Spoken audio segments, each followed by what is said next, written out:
mun mielestä mulla ainakin tuli sillai lisää kysymyksiä oikeastaan. Niin kuin tavallaan löysi ehkä sen, mitä lähti hakee, mutta sitten tuli niin kuin miljoona lisää.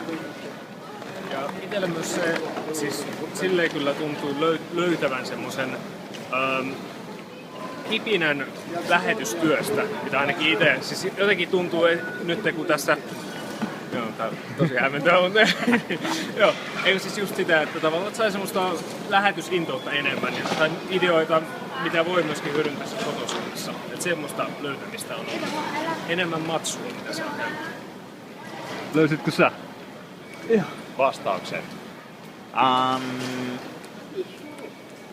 Mä mielestäni löysin lisää kysymyksiä, mutta jollain tavalla niin kun jotain vastauksia siitä, että oikeasti niin kun sai sellaisen kokemuksen, mitä tää on täällä niin kun käytännössä oikeasti olla täällä tekemässä. Mutta sen kautta tuli niin kun lisää paljon sellaisia, että niin kun, no, onko tää nyt oikeesti sit mun juttu? Nyt mä pääsin kokeilemaan, mutta onko tää niinku se juttu? Mitä te teitte?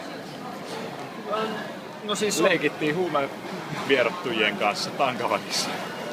Eli siis pelattiin lautapelejä, opetettiin raamattua ja oltiin tällaisten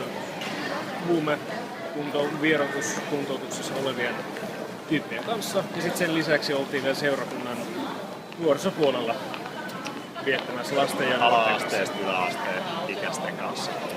Pelailtiin niittäkin kanssa. Kyllä. Eli vaihtelevasti vauvasta vaariin voisi sanoa. Huomenna Suomeen. Mitä ensimmäiseksi? Huomenna.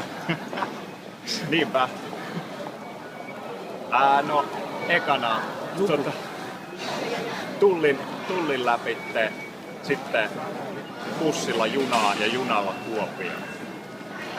Itellä taas, että toivottavasti on kihlattu vastassa ja jos on kylmä, niin tuo on pakkastaki ja ehkä lähden nukkumaan ja sitten katsoa mitä päivät on tulossa. Mutta koulua pitäisi mennä takaisin vähän opiskelemaan. Ja näin. Vielä vähän aikaa.